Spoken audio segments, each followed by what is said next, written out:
Chris here from IELTS Advantage, and in this lesson what we're going to do is we're going to look at Task 1 Writing Academic, specifically bar charts, and I'm going to write a Band 9 response with you. The best way to teach Task 1 Writing is to talk through with students what you are thinking, what you are doing while you are writing, because Task 1 Academic is as much a thinking test as it is a writing test. So what we're going to do first is help you understand bar charts and data in general. Then we're going to show you a Band 9 structure and write along with you, write the whole response with you and talk you through exactly why I am writing each thing. And we're also going to show you the different grammar, the different vocabulary that we specifically use for Task 1. And don't worry if you can't see everything clearly. I'm going to zoom in on the different parts so that you can see it nice and clearly. So don't moan in the comments. Okay, the first thing we need to do is we need to understand. So Task 1 academic questions will always be in this format. You will get a paragraph, normally just one sentence, giving you information about the data. Then it will say summarize the information by selecting and reporting the main features and make comparisons where relevant. It will always say this, and this is important. And then it will give you the data. Now, a lot of students are intimidated by bar charts and line graphs and pie charts and things like that. But the important thing to remember is a bar chart or a line graph or a pie chart is simply data, raw data that has been visualized to make it easier for you to understand. Bar charts are easier to understand than just a bunch of random numbers on a spreadsheet. So once you start thinking of it in that way, I think it just makes it easier for you to understand and to become less intimidating. So the first thing that we should do is read. So the bar chart shows the amount of foreign direct investment in India and China from 2014 to 2019. Now, we don't need to know what foreign direct investment is. This is not asking for your opinion in any way. What it is asking you to do is understand the data and report the data accurately. You don't need to be an economist or a financial advisor to know what this is. Remember, they are testing your ability to understand and report data. Summarize the information by selecting and reporting the main features. So the key word here is summarize. It does not say write everything that you see. You will only be writing between, let's say, 150 and 200 words, which is not very much at all. So you're not going to be writing about every tiny little thing because it's asking you to select the most important things and then report them, the main features. Another word for main features or words for main features is important things, and make comparisons where relevant. And we'll come on to comparisons in a second. So the next thing we need to think about, and this is important not only for understanding the data, but for what you are going to write about, is what is the person who made this chart? So this is a real chart. It comes from the Financial Times. The person at the Financial Times who put this together, what are they trying to show you? What is the point of this data? Well, there are 2 points. Number one is to compare China and India so that people can look at this bar chart and understand the difference between China and India in terms of foreign direct investment. So that's the first purpose of this data. The purpose of the data, why they made this chart, is extremely important, and you'll see that when we come on to write the essay. The second thing you've probably noticed is it is showing a trend over time. It is showing what is happening to foreign direct investment over time for 2014 up to 2019. So these are the 2 main things that we are going to report, because these are the main features of the data. So let's have a look at the data to help us understand. So if you get dates over time, it is good to look for general trends. So for China, and Apologies, this is my 8-year-old's ruler from school. So if we look at the general trend, 2014, it goes down, stays kind of steady, pops back up, but in general, it's going down. All right. So China's foreign direct investment generally is going down.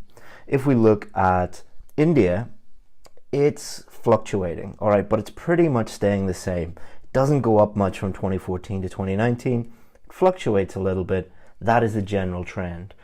One of the key mistakes that I see a lot of students doing is to overthink the data. But if we use a ruler, it's going down and it's fluctuating, but it's staying the same. That is the level of detail that the examiners are looking for in your answer. It does not need to be hugely complicated, so don't make it complicated. Then we're also going to look at maybe the biggest, the smallest. As we can see, China here has this massive amount of investment in 2018, so we're probably going to mention that. And then if we look overall, it's easy to see that overall, throughout this period, China has more foreign direct investment than India. And that's where the comparisons come in. So you'll see when we start to write about this data, those are the main things that we're going to write about. But first, let's look at the first part of our structure, which is our introduction. The way that I find makes it much easier for students is to break everything up into bite-sized pieces. If you were to get a steak in a restaurant, you wouldn't try and eat the whole steak. Or if you were to order a pizza, you wouldn't try and shove the whole pizza into your mouth. You would cut it up into bite-sized pieces. So follow me now, follow the steps that I use, and then you will be able to replicate this yourself during your preparation and on test day. So the first thing we need to do with our introduction is simply look at this first paragraph, which is normally one sentence, and paraphrase it. That's going to be our introduction. That's going to be our first paragraph.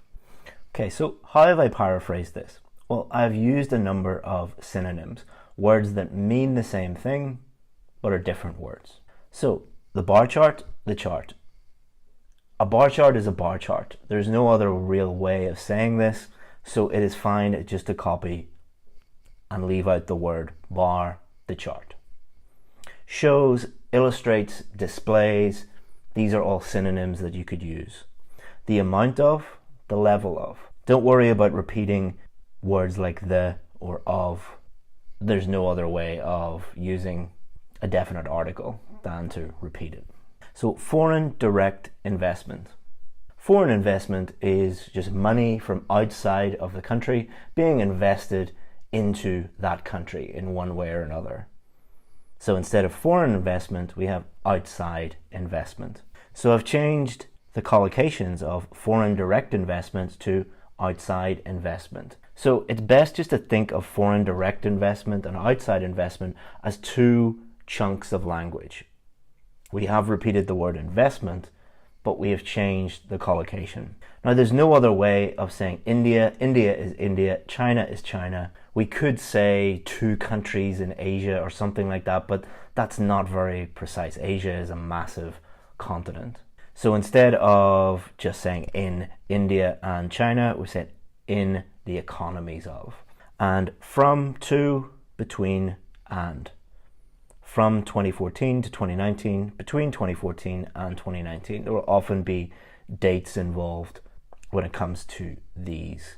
So now that we have completed our first sentence, we can move on to the next paragraph. Your first paragraph will always normally be one sentence. Paraphrasing this, and then we move on to the overview. Now you'll see a lot of discussion online saying that it's important that your overview is the second paragraph or the fourth paragraph. To be honest, it doesn't matter. What matters is the quality of your overview. It is impossible to get a 7 or above without a good overview. The position of it doesn't really matter. Quality of it does. And we always start our overview with overall, comma. And then what we're going to do is look at this data and report between 2 and 4 of the most important features without reporting any specific data. We're not going to talk about 80 billion or 100 billion. We normally won't talk about dates. This is just the 2 or 3 most obvious things about this data. Another way to think about it is if somebody put a gun to your head and said, you can only tell me the 2 or 3 most important things about this data without giving me any specific data, what would you say? And for data over time, normally that is going to be general trends, generally what happens between the start and the end. And if you are comparing countries or entities, something that is being compared, normally you will throw in the most obvious comparison. So as we've said before, China steadily declined, India fluctuated, and China's capital expenditure flowing into their country was generally higher throughout the whole period than India. Remember, we talked at the beginning about the importance of understanding the data. The reason why it's so important is you are going to report these key features in your overview. So my first sentence in my overview, overall expenditure in China declined steadily. So it declined, and we're describing the type of decline, which is a steady decline throughout the period. So from 2014 to 2019. And then we compare that with India, but fluctuated in India. So we're comparing the 2 countries and we are showing the general trend. So we have 2 general trends in here and a comparison. So our second sentence in our overview paragraph, despite the decline in foreign investment into China, the total amount of money that flowed into China was higher than in India. Remember, we were looking at the most obvious things about the data. One of the most obvious things is it's bigger in China. And this brings me on to an important point. Many people get lost in the data because they're looking for things that aren't there. They are looking for complex things that will impress the examiner. They think that if they write something as simple as this, one goes down, one fluctuates, one is bigger than the other, that they're not going to get high enough marks, that this is a really hard test, so it must be more complicated than this. It's not. They actually make the data very, very obvious and simple. The only people who make it complicated are students because of this mindset that it is complex. It isn't. Once you start to look at good sample answers and then look at the data, you'll start to kick yourself and be like, oh, it's so obvious. Why didn't I spot that? So stop looking for complicated things. Start looking for the most obvious, straightforward, simple things. So well done. We're nearly halfway through. Just by paraphrasing the first sentence and then spotting out the most obvious, simple things and putting those into our overview, we're nearly halfway there. It's not as complicated as you think. Now our next 2 paragraphs are going to be our details paragraphs. So as you can see in the overview, we have no data. We have no detailed information about the data. That is what our 2 details paragraphs are going to include. So we're going to get into the nitty-gritty now. And one thing you have to decide is, how are you going to organize these 2 details paragraphs? Well, for this particular bar graph, it's very easy and obvious. Now remember, this is a real bar graph from the Financial Times, but again, most of the questions are organized in this way that it's pretty obvious what you should do. So what we're going to do is we're going to write about China in detail, and then we're going to write about India in detail. Because one of the things that the examiner is looking for is, are you organizing the information logically? And it is very logical to talk about China and then talk about India. And if we need to make comparisons, we can do that within the paragraphs, and I'll show you how you can do that. So let's look at our first sentence in our 3rd paragraph here. The Chinese economy received just under, sorry, I made a little mistake there, $80 billion in 2014, which fell to around $60 billion in 2015 and 2016. Don't do this in your real test. I'm just doing this so I don't run out of paper. I've shortened billion to BN, but in the real test, don't shorten things like that. Just write billion. The dollar sign is fine, you can keep that. So what I've done is describe this part of the data from here to here in detail. So I'm dividing the data into different chunks. So it's very high here, and then it moves down and stays around the same. So I'm going to just write about that first. Again, don't try and write about everything at once. And you'll see that I have put just under 80 billion. Because if we put 80 billion, that isn't accurate because it's not exactly 80. Often these charts, it will be difficult for you to understand exactly what the data is saying. So it is better to just put just under or approximately or around. I've put here around 60 billion. As you can see, it is around 60 billion, but we don't know if it's exactly 60. Okay, so the next logical thing to do is to describe this dip down here and then this massive jump here, and then it dips down back again. So after a slight decrease in 2017, so it decreases slightly, there was a massive resurgence to a high point of more than 100 billion in 2018 before receding, so going back down to just over 40 billion in 2019.